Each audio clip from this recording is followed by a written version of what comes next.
because one of my best friends is going to be here too, and I want you guys to meet him. Come on, you guys. Hey, everybody. This is Peter Rabbit. Say hi, Peter. Hey. And I'm Ruby. It's so good to see you, Greg. Who are all your friends? Well, we're going to read a book from the Imagination Library. Well, what's the Imagination Library? You guys haven't heard of it? Dolly Parton started the Imagination Library so the kids could have tons of great books to read. Well, that's what we're going to read today. Well, you guys actually might know this one. It's called Peter Rabbit. Peter says he can't wait to read that one. It's his favorite. Oh, I bet. Are you guys ready to get started? Yeah, all right. All right, The Tale of Peter Rabbit by Beatrix Potter. Once upon a time, there were 4 little rabbits, and their names were Flopsy, Mopsy, Cottontail, and Peter. They lived with their mother in a sandbank underneath the root of a very big fir tree. Now, my dears, said old Mrs. Rabbit one morning, you may go into the fields or down the lake, but don't go into Mr. McGregor's garden.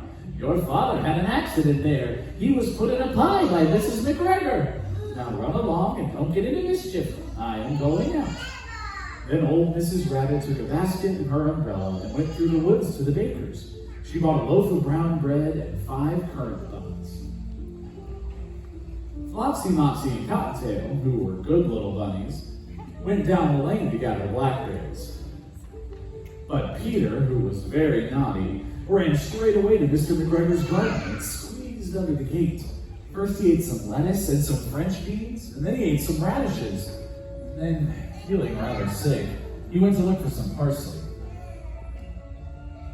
Around the end of a cucumber frame, whom should he meet but Mr. McGregor? Mr. McGregor was on his hands and knees planting young cabbages, but he jumped up and ran after Peter, waving a rake and calling out, "Stop, thief!" Peter was dreadfully frightened. He rushed all over the garden, for he had forgotten the way back to the gate. He lost one of his shoes among the cabbages, and the other shoe among the potatoes. After losing them, he ran on 4 legs and went faster, so that he might have gotten away if he had not unfortunately run into a gooseberry net and got caught by the large buttons on his jacket. It was a blue jacket with brass buttons and quite new. Peter gave himself up for lost and shed big tears, but his sobs were overheard by some friendly sparrows who flew to him in great excitement and begged him to try and free himself. Mr. McGregor found a sieve which he intended to put on top of Peter, but Peter wriggled out just in time, but he left his jacket behind him. Peter rushed into the tool shed and jumped into a watering can. It would have been a beautiful thing to hide in if it had not had so much water in it. Mr. McGregor was quite sure that Peter was somewhere in the tool shed, perhaps hidden underneath a flower pot. He began to turn them over carefully, looking under each. Suddenly, Peter sneezed. Achoo! Mr. McGregor was after it in no time. He tried to catch Peter, who jumped out a window, upsetting 3 plants. The window was too small for Mr. McGregor, and he was tired of running after Peter, so he went back to his work. Peter sat down to rest. He was out of breath and trembling with fright, and he had no idea which way to go. Also, he was very damp from sitting in that watering can. After a time, he began to wonder about going lippity-lippity, not very fast, and looking all around.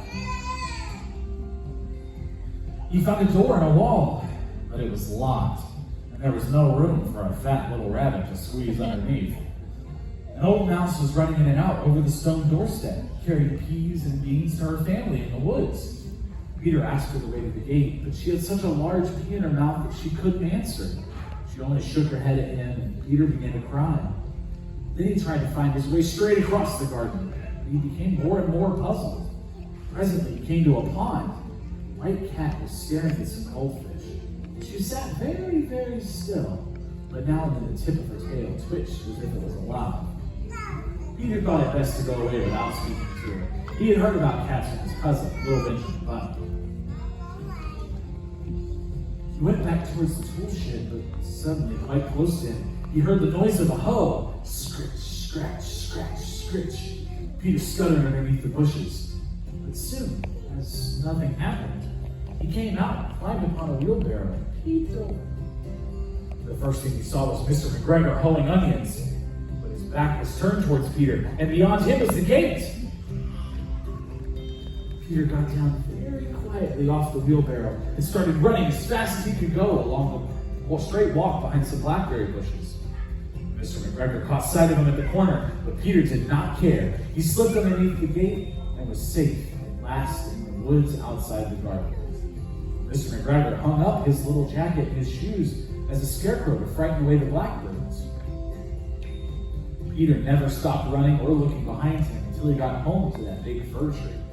He was so tired that he flopped down upon the nice soft sand on the floor of the rabbit hole and shut his eyes. His mother was busy cooking, and she wondered what he had done with all of his clothes. It was the second little jacket and pair of shoes that Peter had lost in 2 weeks. That evening, Peter was not very well. His mother put him to bed and made some chamomile tea. She gave a dose of it to Peter. 1 tablespoon to be taken at bedtime, she said. But Flopsy Mopsy Cottontail had bread and milk and blackberries for supper. The end. A great book. Peter, I hope you learned your lesson about going into Mr. McGregor's garden. Who's there? Hey, Greg. It's Lama and Flipper. You were reading books in here, and he really wants you to read his book to all our new friends. Well, of course I can. Come on in. Oh, but first let's say bye to Peter Rabbit here. So you go get some of those blackberries that he's wanting. Don't worry, he'll be back out here in a minute or two. Bye, Peter. Bye, Peter. Lama brought the book with him. Oh, perfect. It's one of my favorites. Come on in, Lama. Oh, let's see what we got here. You ready, Lama? All right. This is Lama Red Pajama by Anna Duden. Lama Red Pajama reads a story with his mama. Mama kisses baby's hair and Mama Llama goes downstairs. Lama Red Pajama feels alone without his mama. Baby Llama wants a drink. Mama's at the kitchen sink. Lama Red Pajama calls down to his llama mama. Mama says she'll be up soon. Baby Llama hums a tune. Lama Red Pajama, waiting for his mama. Mama isn't coming yet. Baby Llama starts to fret. Lama Red Pajama whimpers softly for his mama. Mama Llama hears the phone. Baby Llama starts to moan. Lama Red Pajama listens quiet for his mama. What is Mama Llama doing? Baby Llama starts boo-hooing. Lama Red Pajama hollers loudly for his mama. Baby Llama stomps and pouts. Baby Llama jumps and shouts. Lama Red Pajama in the dark without his mama. Eyes wide open, covers drawn. What if Mama Llama's gone? Lama Red Pajama weeping, wailing for his mama. Will his mama ever come? Mama Llama, run, run, run! Baby Llama, what a tizzy. Sometimes Mama's very busy. Please stop all this llama drama and be patient for your mama. Little llama, don't you know? Mama Llama loves you so. Mama Llama's always here. Be always here, even if she's not right here. Lama Red Pajama gets 2 kisses from his mama. Snuggles pillow, soft and deep. Baby Llama goes to sleep. The end. What a great story. You know, Llama, you're going to have another one of your books around here somewhere. You know? Yeah. Another time you might have been a little bit too worried about something. This is called Lama Meets the Babysitter.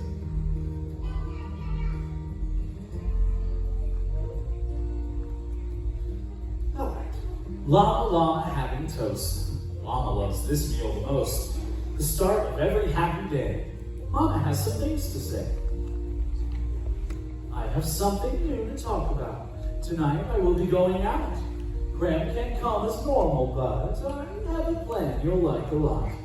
Just as always, we'll have dinner, then you'll have a babysitter. Someone to be here while I'm gone. Don't worry, dear, it won't be long. A baby, what? Well, that's not the same. Well, does this sitter have a name? You've met Molly, she's fun and kind. Once she gets here, you won't mind. We're not the same, yes, that's true, but she will take good care of you. Will she want to ride my bike? Will she read the books I like? Will she play my favorite games? Will she even know my name? Of course she knows you, Lama dear. You'll have fun while I'm not here. Will she know to make my snack? And what if you do not come back? Oh, Lama, you'll be fine. Molly does this all the time. No need to fret, no need to moan. Of course I will be coming home. Lama feeling sad. Lama getting oh so mad. Lama's brain starts to fizz. Who does this sitter think she is? I won't be nice. I won't have fun. Instead, I will run. Doorbell rings. Now she's here. Come say hello, Lama dear. Lama peeks around the door. Wait, you're someone we've seen before. I know you. You scoop ice cream. Yes, I'm Molly. Lama beams. What's in the bag? I've brought samples, vanilla, chocolate, and pineapple. Lama blows a kiss. I think you both are fine with this.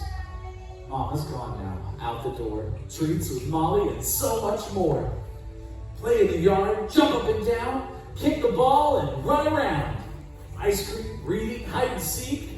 Lama could do this all week. Time to brush and off to bed. Fluff the pillow for Lama's head. Molly and Mama are not the same, but Lama's glad this sitter came. Almost asleep, but not alone. Molly's here and Mama's almost home. Light from the door, just a crack. Mama, you came back.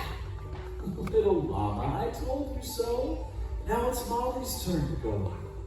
Okay, Mama, time to sleep. Can Molly come again next week? The end.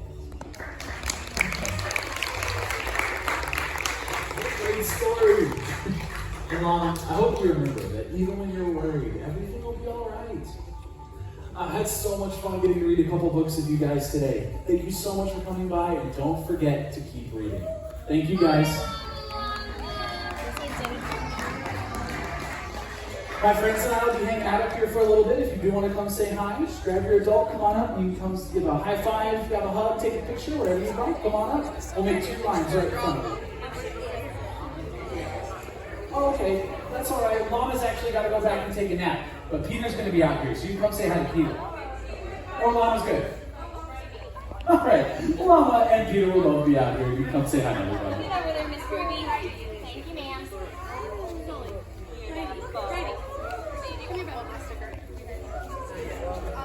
I'll go to dinner.